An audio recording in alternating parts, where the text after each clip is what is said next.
I laughed because this was uncomfortable, and I laughed because this is so punny to me. But I know that it is serious coming from the universe, and I already know my relationship, my judgment, and all of that, right? I already know. So I don't need anybody to tell me, how I should feel about my life. But I'm going to tell y'all something, because this is our time. This is our time to speak our truth. And I'm not the only person that's going through this or like this. This is something that we're dealing with as a whole. And it is like infidelity and affairs and all this stuff, right? Because I'm telling y'all, the spirit of lust is really hitting me of something that is karmic in our lives. And it was funny because they also compared it to Mary Magdalene was, and everybody's had that experience. I mean, a lot of people have, if it's more than one. That is a generational curse. And the universe wanted me to tell you guys this. They wanted me to be honest. They wanted me to be honest. So to anyone that's watching this, because, if y'all ever see it, you'll know. But it's like, you're not the only one. So don't think that you're special. And I mean that in the most nicest way possible. I realized this the other day. This is it. I have an issue with sleeping with married men. Like, at this point, I'm a serial dater of married men. It is a sin. It is disgusting. Because it's like, who you're supposed to be with. Once you open up and see the world for what it is, and they talk about, meeting your little soulmate or whatever, whoever you're going to be fruitful with and start the Garden of Eden with, there's literally somebody that's just marked. It's there. You know who it is. I just said this the other day, and it clicked in my mind. It's like something that needs to be talked about. Oh, no coincidences. How funny. And it just never clicked to me. Oh, wow. This is generational. Curse. So thank you for the 3 baby daddies. I appreciate it, Grandma. Both sides. My dad's mom and my mom's mom. So this runs through my veins. This is that they be talking about.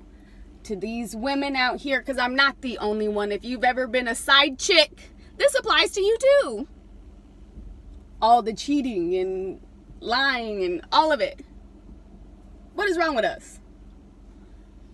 But my mom, she was on Ricky Lake for dating married men. My grandma has a whole child with a married man. I have a child with a married man. He got divorced on my birthday. Punny, huh? Right? Even though they were separated, they always say separated, but what is marriage? And I went on a streak of, marriage is a mirage because of this right here. Because we can't be faithful. We're scared of commitment. Yeah, because that's huge anyways. We have an issue. Most definitely. And I truly apologize to all the men out there. We should have known better. But it's not just me. The men, they're the ones that took the vows. So as bad as it is on my part, y'all also got some healing and some work to do on the masculine level, because we have feminine and masculine, and we're working on ourselves. Why did you sign up and say that you were going to support someone? Oh, because you didn't know who you were yet. Like, we don't even know who we are. And we're just out here, like, living these lives. And then 5 years later, 7, 10, 20 years later, we're absolutely miserable. Like, some of y'all really... y'all stronger than me to try to hold on to a fake life. I'll tell you that much.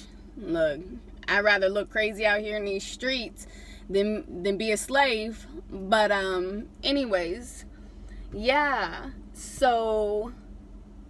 I need to stop, you know, the generational curse of sleeping with married men. Because how could I ever get married? Like, say I wanted to be a stay-at-home mom and a stay-at-home wife. Girl, you ain't even got wife qualities. But when they say you can't turn a hoe into a housewife, that is a lie. You know, it just takes a lot of work mentally and physically. Ooh, a lot of self-love. Like, dang, what the heck? Who hurt me? But you continue to hurt yourself by making bad decisions. So, even though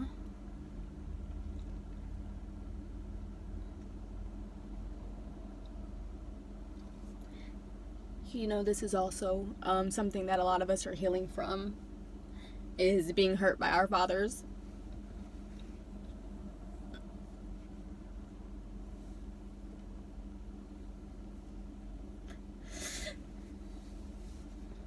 Wow. Well, at least I know where it stems from at the root. It's like I already know, but damn. Being hurt by your father at a young age because you thought your mother and your father were the ones that, you know, are supposed to love and protect you, and if they're the first persons that hurt you, your life is so traumatizing. But we can't, like, continue to blame it on them because at some point we have to grow up.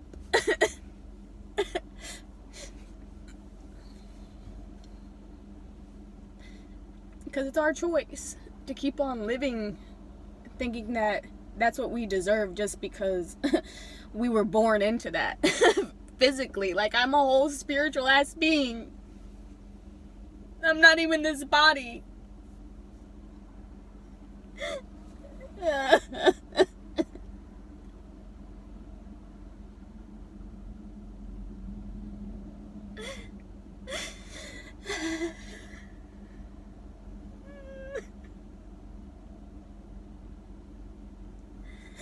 They say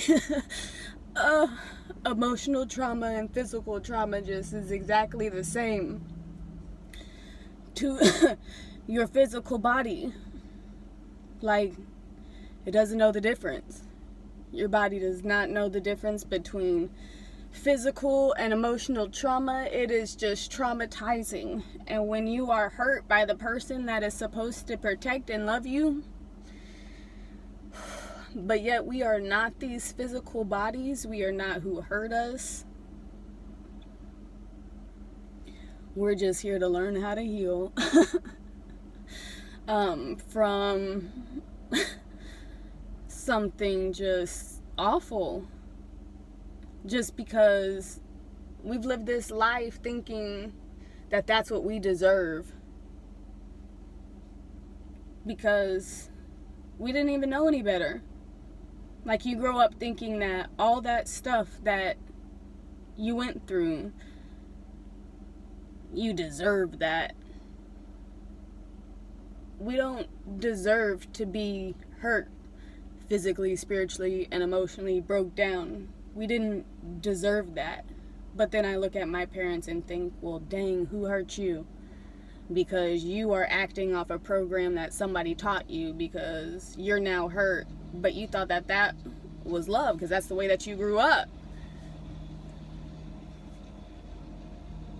That's what you saw in your life, which I now know, you know, the story behind my grandpa.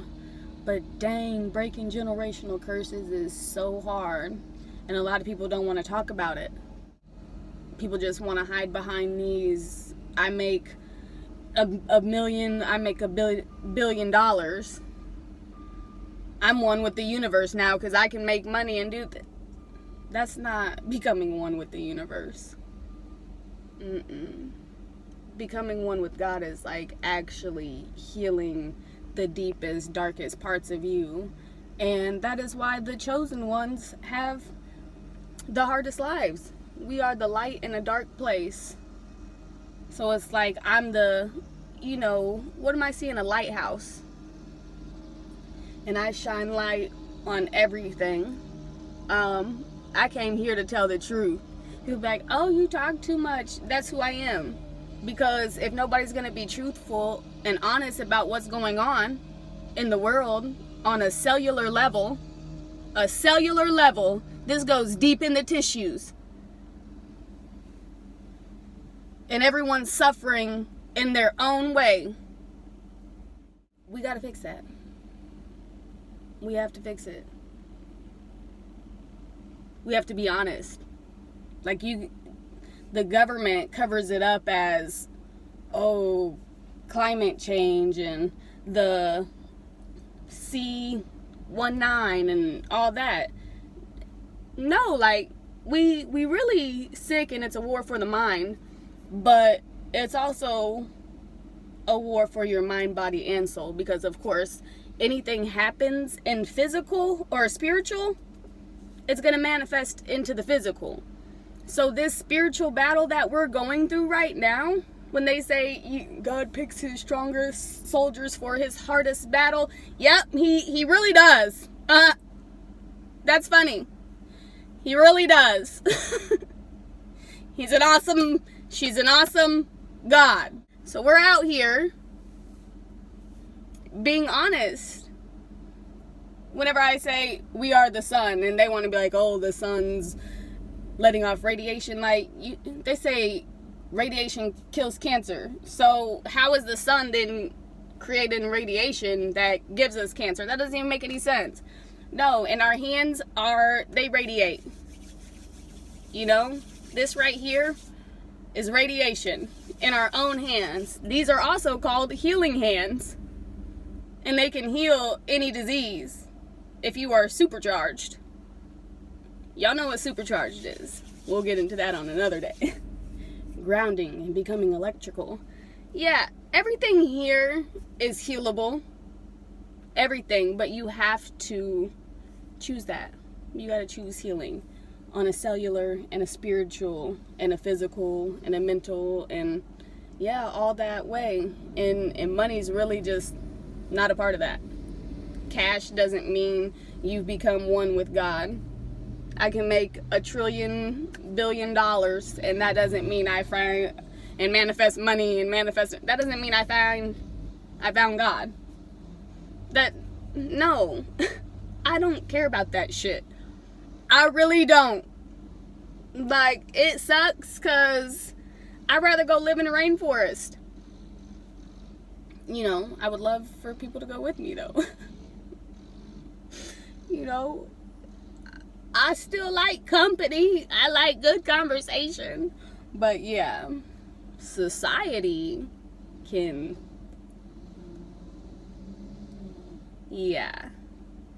And I mean that in the nicest way possible. Like, the matrix system can really just, I'm not about that. I did not come here for that. That is not who I am. And I would be going against myself if I decided to succumb to this whatever system they got going on. I don't like it. So I'm not doing it. And then the more of us that decide we're not going to take it, then we will end up manifesting. Oh, I can't wait. And then y'all gonna call it, we're already going through the Great Awakening, but like the Great Reveal or the Apocalypse or the Truth. Just wait till y'all see the whole truth and nothing but the truth. So help you God. Y'all, it's gonna be funny. But stick around. Paris coming to you with more iMessages.